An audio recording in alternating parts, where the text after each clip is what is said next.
Hi, I'm Dai Chung, Chief Medical Officer of Joint Pediatric Enterprise of Children's Health and UT Southwestern Medical Center. And welcome to the In the Know video series.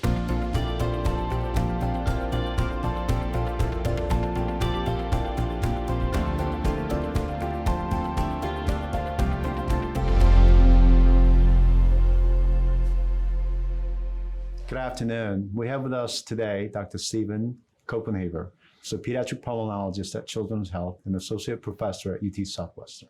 Welcome. Welcome. Thank you. Appreciate it. I'm glad to be here today. Tell us about what you all do. Been around here for a long time, greater than 20 years at Children's Health, Children's Medical Center, UT Southwest. But I get to operate down at Children's Dallas. That's a wonderful pulmonary group. Become superstars. We have some wonderful people down there. Now we have Yadira Rivera, who I think you recently highlighted in one of your segments, doing primary ciliary dyskinesia. We have the Dr. Rao, who's highlighted the incidence of vaping in adolescents. We have a cystic fibrosis clinic down there, and that's one of the best cystic fibrosis clinics in the South. Dr. Preeti Sharma is one of our directors, and it's a multidisciplinary clinic too. It's the only multidisciplinary cystic fibrosis clinic we have in North Texas. But what we're trying to build up here in Plano is a new pulmonary system. We formed a pulmonary department up in Plano. Two separate community practices that got together and has formed one practice. If you are looking for pulmonary care in the North, this is the place to come.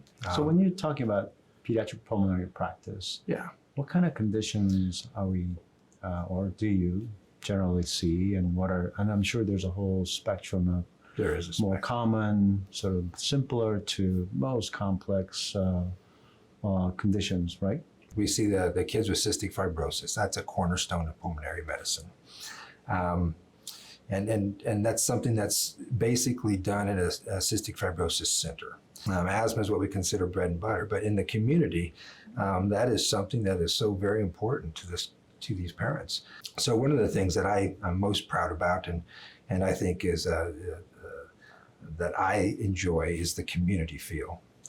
Being a private physician or a community physician means that we actually grew up with the community, that we actually grow into the community, and that's why Prosper has become so important for me.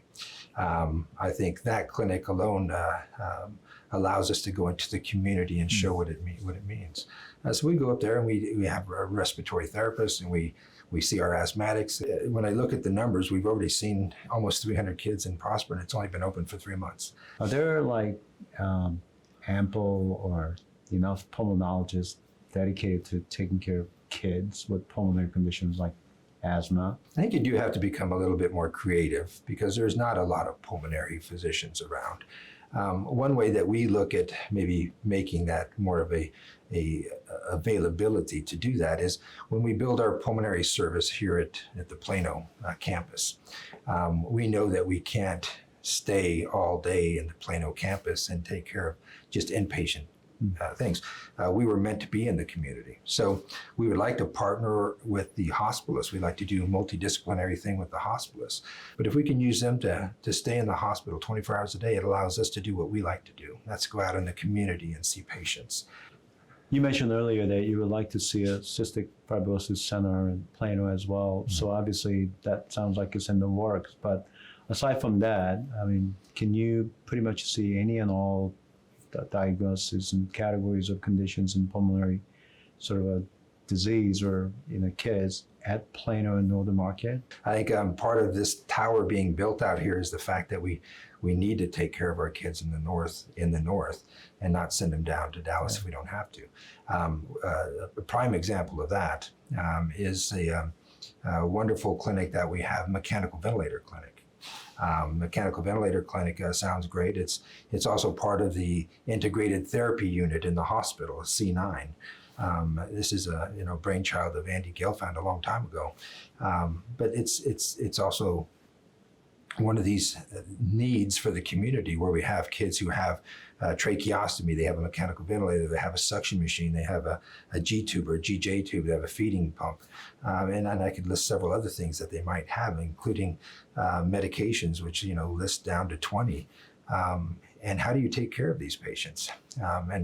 And what we do with the integrated therapy unit is we teach parents, we teach families how to take care of these kids at home, which takes a lot of work. It takes a nursing group, it takes a durable medical equipment group, it takes a pharmacy group, it takes a lot of people coming together to teach these people how to do it.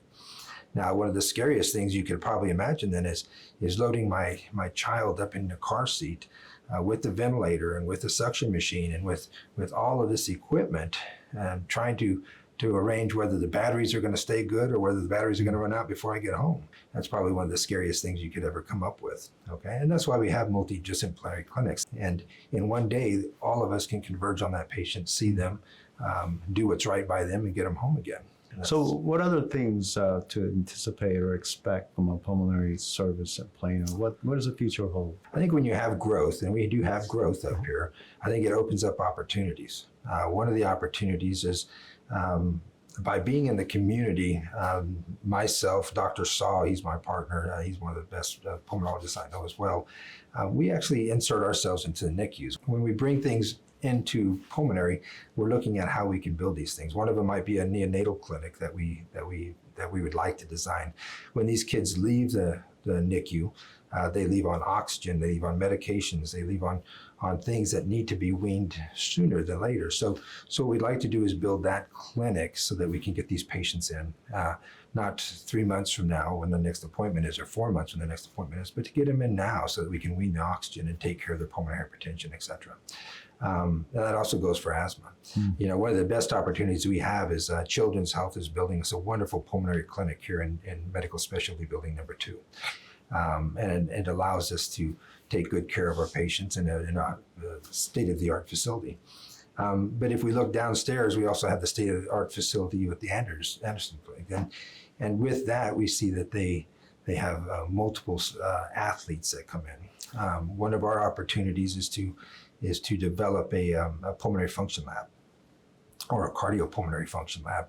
And if we do it the way we need to, we can actually do something that hasn't been done in this area. And the fact that cardiology has a treadmill study, and when pulmonary has a treadmill study, but what we're trying to do is bring it together so that we can actually do one treadmill study and get the data we need for heart and lungs.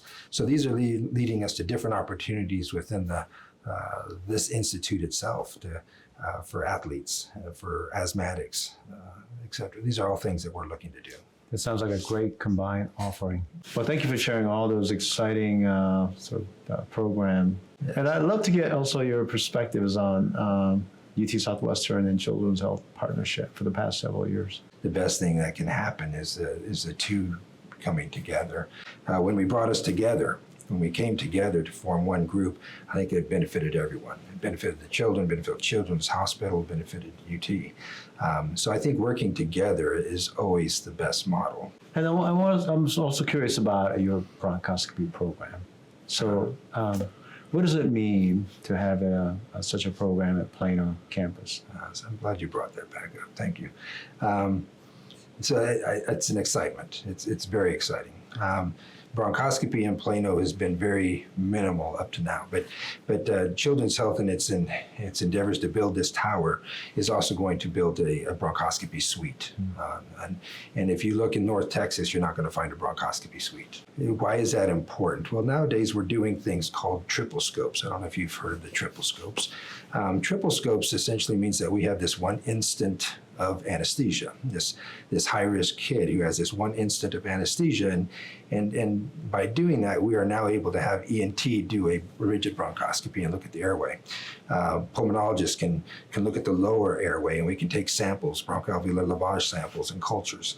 And GI can come in at the same time, and they can look down and do an endoscopy or a colonoscopy if they wish.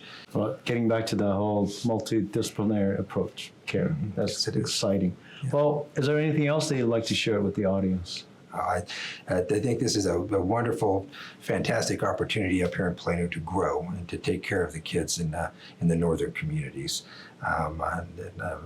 Can't wait to see it spread. Sounds great, and thank you for your time today. Well, thank you.